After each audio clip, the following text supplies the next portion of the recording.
Today's talk is called Awakening 3 Most Important Factors, None Are a Practice.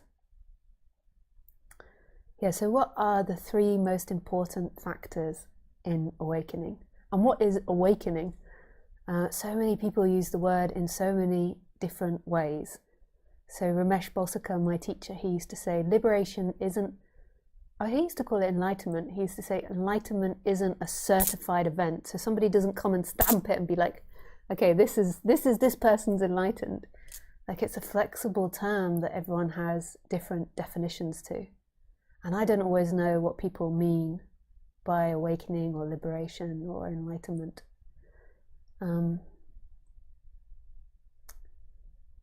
Yeah. So my definitions are, I use awakening for many different things. So you can have the awakening of no self, you can have an energetic awakening, you can have Kundalini awakening, you can have mini awakenings where there's like letting go of things and then like an expansion that happens briefly.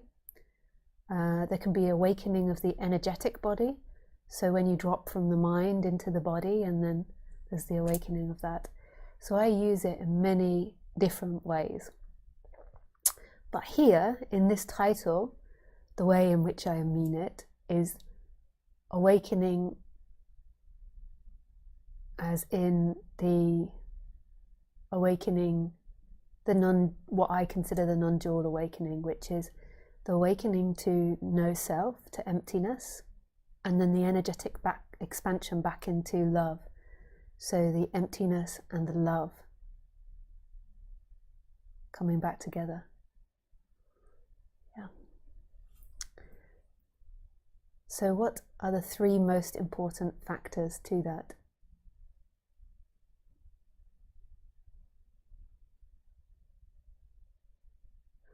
So this is my interpretation of the 3 most important factors.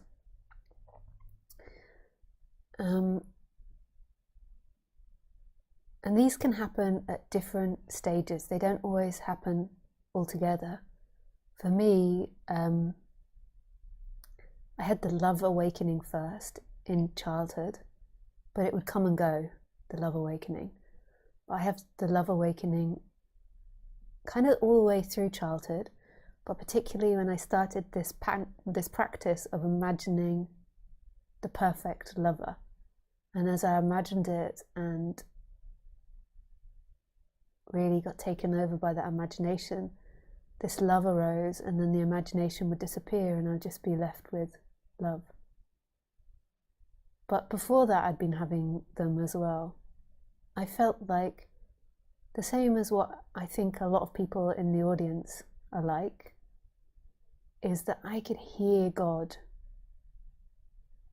in my childhood. You just get some people that are born like that, whether it's karma or just random, particular life setups, who knows what that is. And I used to hear God in many ways. I would hear God in music, for sure. My mom loved to take me to concerts. In fact, we're going to one tonight. She loved to take me to concerts and musical theatre, and I used to hear it in the silence between I used to hear God in the silence between scene changes, you know, when the music stopped and everyone was waiting for the next scene. And I used to hear God. I went to a Catholic school, even though my family was Church of England. Yeah, that happens in England sometimes. And we used to have this chapel, and I used to hear God every time I walked down the chapel aisle. It was like something about the echoes and the stillness and the silence and this like beautiful weight of the place. I just heard God. I used to hear God in Mary's face, or see God in Mary's face. We had a big image of Mary at the front, you know, with her head bent to the side. I used to hear God in playing outside and looking up at the skies. the sky. I used to hear God in films, but I was really touched in films, and in play, and just in the wonder, in the beauty, in the nature, in the animals. And I'm sure a lot of people can recognize that. You're hearing or seeing God.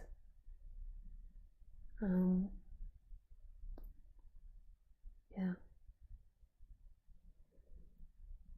And yeah, I've forgotten why I started talking about hearing God. Oh yeah, because I was talking about mine was the first, was love awakening.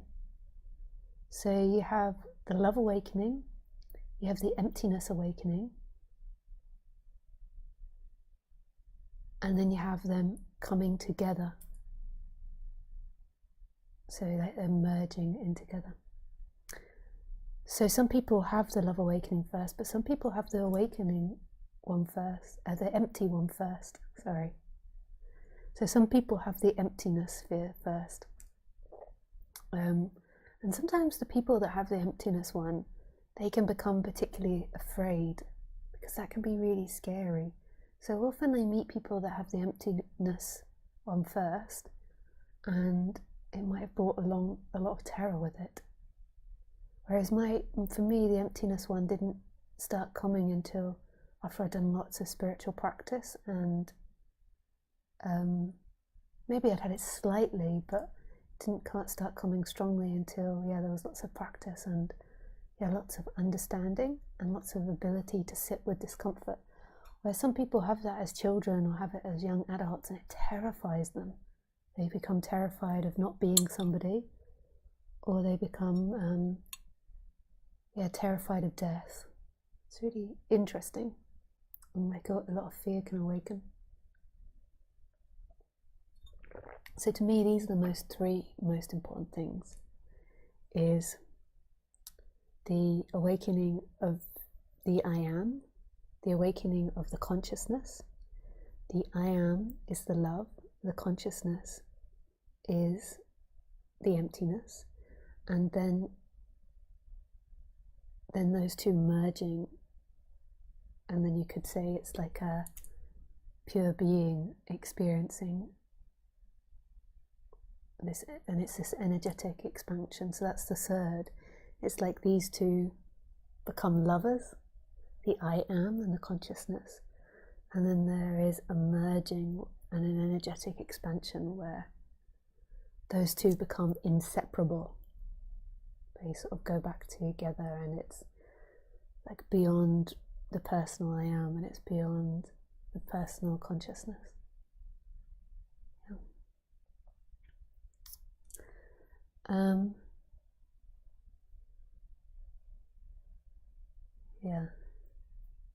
So let me just go to what the emptiness awakening is.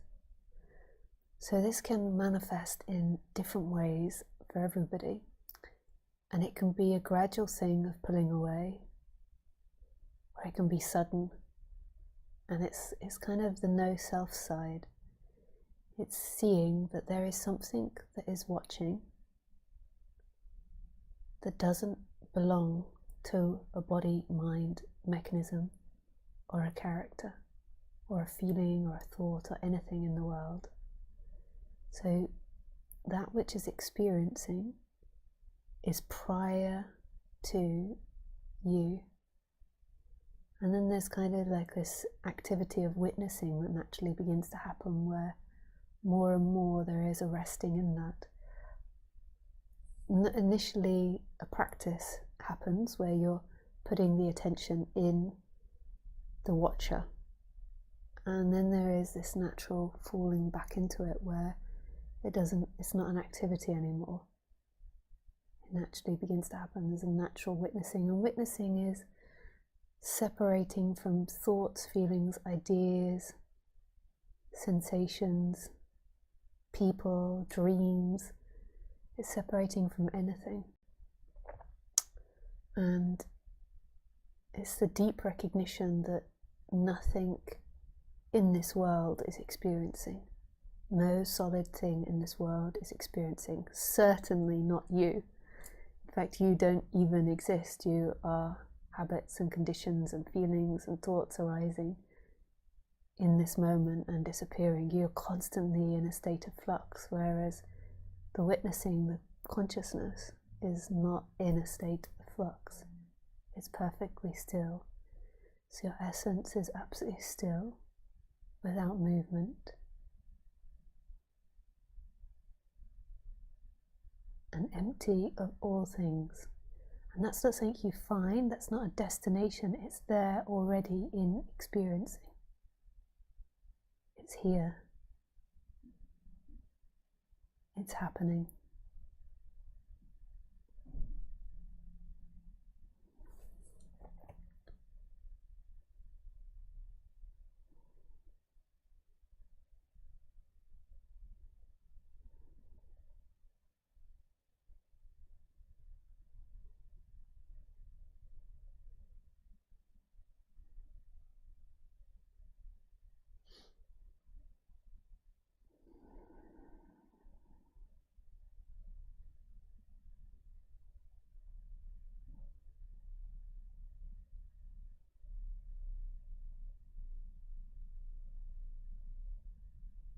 So that is the one side of awakening, this total emptiness.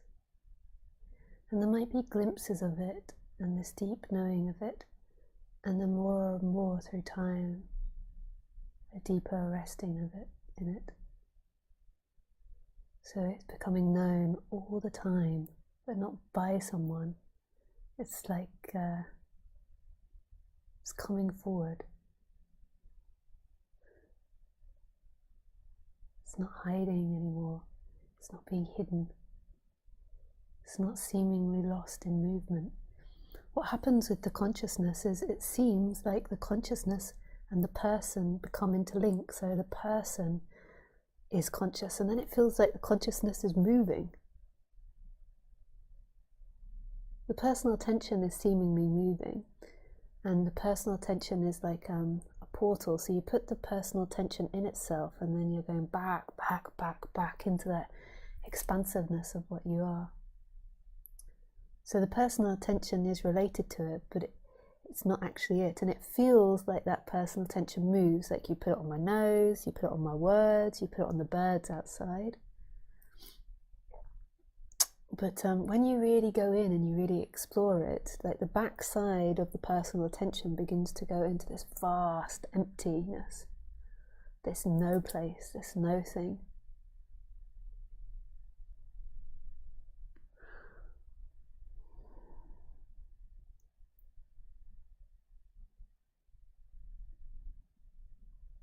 So for me, and I've spoken about this many times, but I feel like it's a really helpful story for people. Like, so prior to this, there'd already been a recognition of what awareness or big consciousness was. Many tastes of it. But this time it became really clear. Like there were like little different ones. There was one where I was like, oh, God is looking out of my eyes. I've been looking for God everywhere, and God is looking out of my eyes, out of my senses. But this one really changed something. However, suffering didn't end after this. Seeking didn't end after this experience. And then took another 2-3 years, I think, after this experience. But this one was really profound. So I was with Roger Castillo, my teacher in India, and I used to go to these talks of Caesar Terrell in the morning and in the afternoon. This is in Tiruvannamalai. I was maybe like 2008, I don't know when it was, 2009, maybe, yeah, somewhere around there. And I laid down on the bed, which I often did in the afternoon, and had a nap between the talks. But this time I stayed awake, or I woke up while I was asleep. Now this is kind of an impossibility, because you can't exactly So in deep sleep, what's happening is that awakeness isn't, like, consciousness has nothing to be aware of, so there's no ability to remember that you are conscious in deep sleep, because there's no things. If there's no things to move, then how can you remember anything? What would you remember? So we often feel like we're not conscious in deep sleep, but it's not that we're not conscious, it's just that there's no manifestation, so we can't be aware of anything. Life hasn't manifested a body with a memory to create all these things. So it was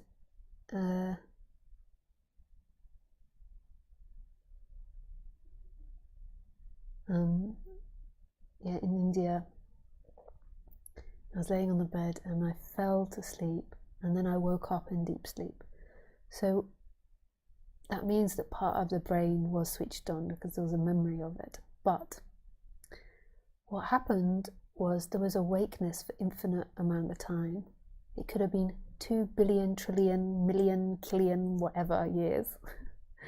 It could have been infinite amount of time. So there was a waking up, and there was just pure consciousness, and there was no ability to tell anything.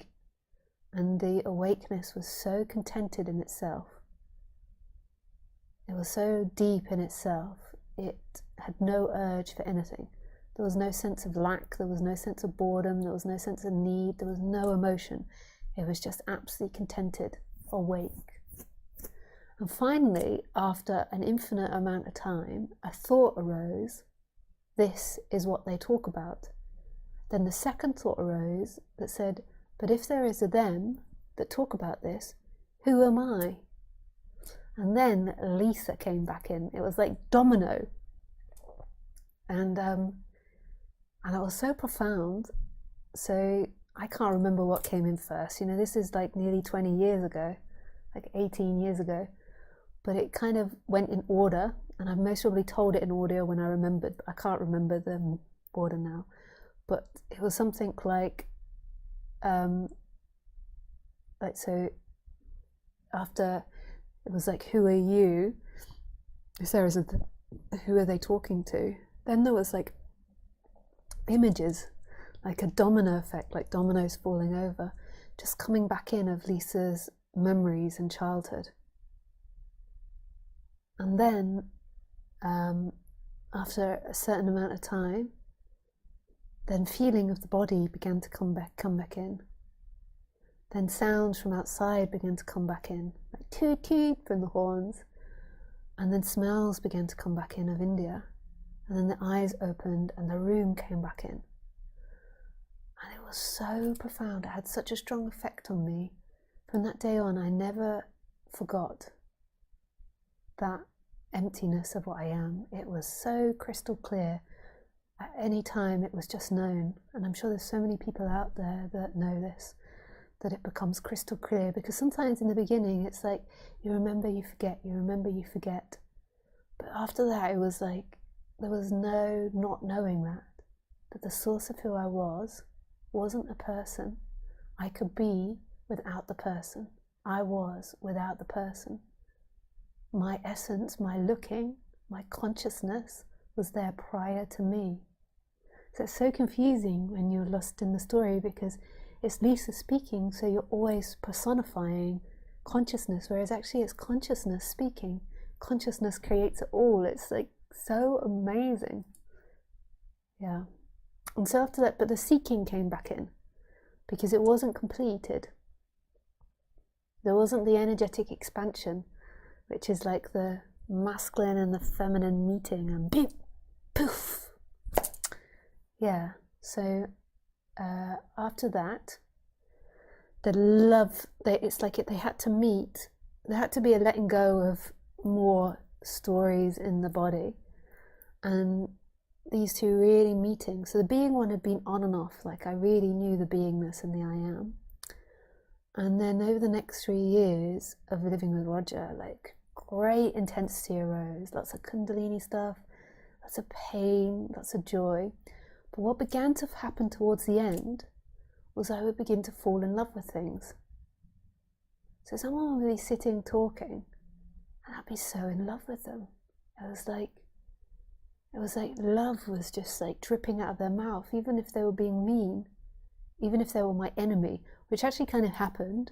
Prior to me and Roger splitting up, there was like what I saw as an enemy coming to stay at our house. An enemy invader.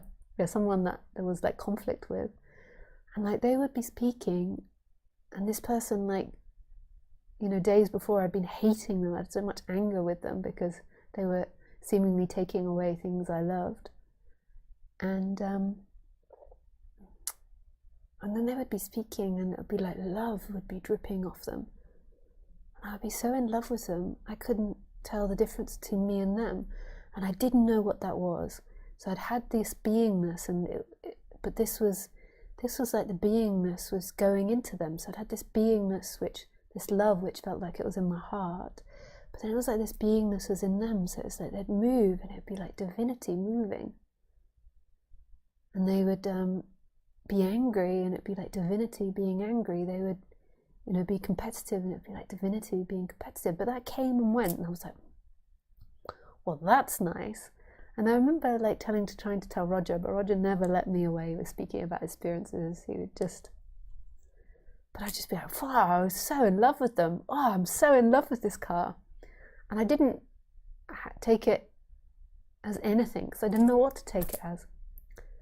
So that began to happen, this like falling in love, and then it'd be back into hating the person or anger the person, and then falling in love. And then and then this person actually then took away everything. So what I'd feared they would do, they did. Me and Roger broke up. And then I went to Bali to recover. And then what happened is it was like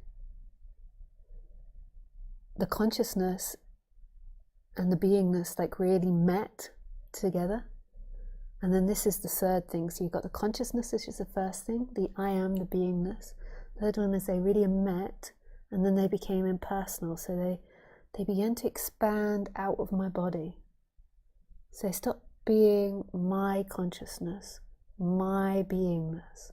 And then they began to meet each other in everything.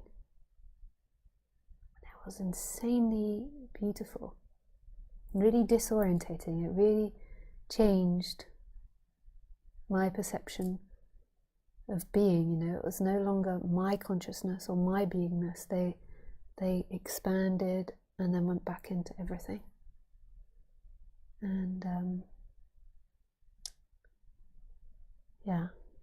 so those are the three most important factors: the recognition of consciousness, the recognition of the I am, of beingness, and then those two falling back in love until they merge together. And that is the expansion. And how those awaken is so unique to each particular person. You'll all have your own wild journey of them waking up. All that needs to happen is the presenting itself to this subject continuously, to keep coming back to this subject.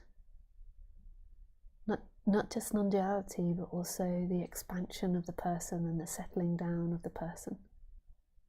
So just keep presenting this willingness to expand, and then this willingness to keep hearing non-duality.